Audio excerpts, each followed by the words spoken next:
Hello guys, welcome back to maths maths. और आज की इस वीडियो में हम क्लास 9 के चैप्टर 4 लीनियर इक्वेशन इन टू वेरिएबल को स्टार्ट करने जा रहे हैं। तो चलिए गाइस स्टार्ट करते हैं। गाइस इससे पहले जो आपने लीनियर इक्वेशन पढ़ा था ना, वो इन वन वेरिएबल पढ़ा था। आपने 8th क्लास में लीनियर इक्वेशन इन वेरिएबल पढ़ा था। जैसे गाइस देखिए, लीनियर इक्वेशन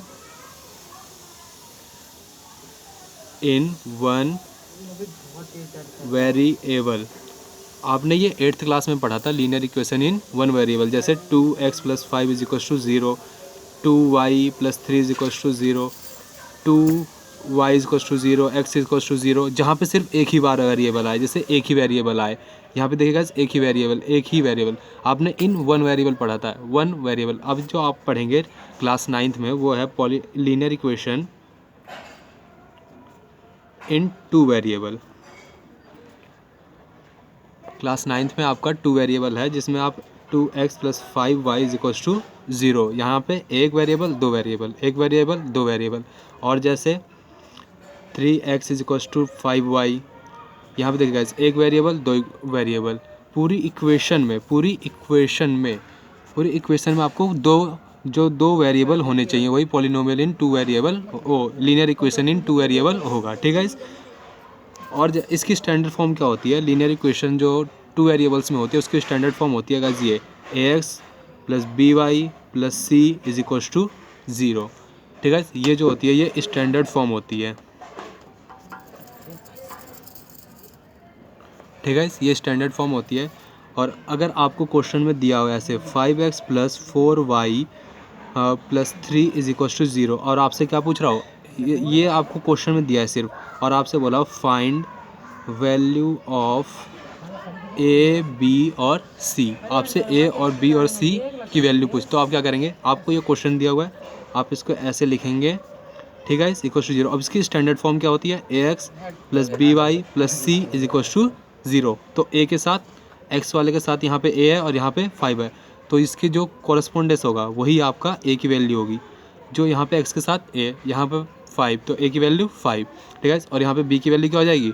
4, और c की वैल्यू 3। तो गाइस आपको कुछ भी नहीं करना, बस a b c की वैल्यू आप ऐसे फाइंड आउट कर लेंगे। चलिए गाइस एक और एग्जांपल लेते हैं। और आपको ऐसे दिया हो 3x - 4y + 3 = 0, और आपको बोला ए बी सी की वैल्यू, आप क्या करेंगे? स्टैंडर्ड फॉर्म लिखेंगे। ठीक है गाइस, अब देखिए गाइस स्टैंडर्ड फॉर्म हमारे में प्लस में है, ये b जो यहाँ पे प्लस में है, लेकिन क्वेश्चन हमें क्या दे रहा है? माइनस। क्वेश्चन हमें क्या दे रहा है? माइनस। तो क्वेश्चन हमें माइनस दे रहा है, यहाँ पे जो b की वैल्यू होगी ना, वो -4 होगी। b की वैल्यू क्या होगी? यहाँ पे -4 होगी। यहाँ पे a की वैल्यू जो होगी वो 3 होगी, और c की वैल्यू 3 होगी। ठीक है गाइस, चलिए और एग्जाम्पल करते हैं इसके। ठीक है, इसका और एग्जांपल करते हैं। मान लीजिए आपको दिया हो कुछ इस तरह से 3x = y, और आपको बोला हो कि आपको वैल्यू बताओ, find value of a, b and c। ठीक है, आपको a, b, c की वैल्यू बतानी हो, तो आप इसको कैसे लिखोगे? स्टैंडर्ड फॉर्म क्या होती है हमारी? ax + by + c = 0। ठीक है, और यहाँ पे देखिए अब इसको लिख लेंगे। यहाँ पे 3x तो आपका पहले से ही है, तो अब 3x = y है। इसको आप स्टैंडर्ड फॉर्म ऐसे बनाना है, आपको इस तरीके से बनाना है। ठीक है, तो आप y उस तरफ है, इसको इस तरफ ले आइए। ठीक, c की जगह पे हमारा कुछ नहीं है, इसलिए हम इसको यहाँ पे 0 लिख लेंगे। हमारे पास यहाँ पे न्यूमेरिकल वैल्यू कोई है, कांस्टेंट वैल्यू कोई है नहीं है, तो उसकी जगह हम 0 लिख लेंगे = 0।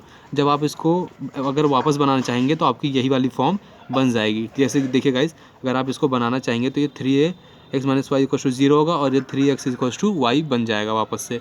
ठीक है, इसलिए आप इसको स्टैंडर्ड फॉर्म में लिख लेंगे इस तरह से। और यहाँ पे देखिए आप इसको ax + में by + c = 0। देखिए हमारा यहाँ पे a क्या आ जाएगा? a हमारा यहाँ से आ जाएगा 3y। हमारा जो b की वैल्यू है यहाँ पे क्या होगी? b की वैल्यू, यहाँ y के साथ तो कुछ भी नहीं है। जब कुछ भी नहीं है तो हम क्या मानेंगे? 1, और 1 के साथ यहाँ क्या है? माइनस। तो यहाँ पे b की वैल्यू क्या होगी? -1, और c तो हमारा यहाँ कुछ भी नहीं है, तो उसको हमने क्या मान लिया है? 0, प्लस में क्या है? 0। तो हमारी a b c की वैल्यू ये आ गई, और यही हमारा आंसर होगा। ठीक है, तो हमने ये कुछ एग्जांपल किया कि कैसे आपको ए बी सी की वैल्यू फाइंड आउट करनी है। और अगर आपको एक इक्वेशन दे दे ऐसे, मान लीजिए 3x + 4y = 3, और आपको बोले राइट इसे स्टैंडर्ड फॉर्म में लिखो। इसे कैसे लिखो? स्टैंडर्ड फॉर्म में लिखो। तो आपकी स्टैंडर्ड फॉर्म क्या होती है? ax + by + c = 0। तो आप क्या करेंगे, इस 3 को इस तरफ ले आएंगे, ठीक है। आपको इक्वल्स टू में हमेशा 0 रखना है, इक्वल्स टू में हमेशा क्या रखना है, 0 रखना है। तो देखिएगा 3x + 4y, आप 3 को इधर लाएंगे, -3 हो जाएगा और इक्वल्स टू 0, यही आपकी स्टैंडर्ड फॉर्म बन जाएगी। आपको कुछ भी नहीं करना, बस इक्वल्स टू में आपको 0 बनाना है, बाकी सारी चीज़ें इधर उठा के ले आना है, ठीक है। आपकी स्टैंडर्ड फॉर्म बन जाएगी। पहला याद रखना, पहली टर्म x की, दूसरी टर्म y की और थर्ड टर्म जो होगी वो कांस्टेंट। क्या है, पहली वाली टर्म जो होगी x की होगी, दूसरी वाली टर्म y की होगी और थर्ड जो होगी वो क्या होगी, कांस्टेंट होगी, ठीक है। पहली x y कांस्टेंट, ठीक है। चलिए आगे देखते हैं। आगे अगर आपको बोला, ऐसे आपको क्वेश्चन देंगे ना, ऐसे बोलेंगे, मान लीजिए आपके जो पेन है ना, एक पेन, जैसे आपको क्वेश्चन दिया हुआ है यहाँ पे, देखिए गाइस, एक्सरसाइज 4.1 में क्वेश्चन दिया हुआ है, the cost of a notebook is twice the cost of a pen, write a linear equation in 2 variables to represent this statement, ठीक है। क्या कह रहा है यहाँ पे, देखिए guys, the cost of a notebook, एक नोटबुक है, ठीक है। ये एक नोटबुक है, ठीक है, ये एक नोटबुक है, इसकी जो कीमत है यानी कॉस्ट है वो इस पेन से, ये एक पेन है मान लो गाइस, इस पेन से क्या है, दोगुनी है, इस पेन से दोगुनी है इसकी कीमत। तो हम क्या लिखेंगे, लिख लेंगे हम पहले इसका, late the cost of notebook, क्या है नोटबुक की कीमत, हम क्या मान लेंगे, हमें पता तो है नहीं, तो क्या मान लेंगे, x।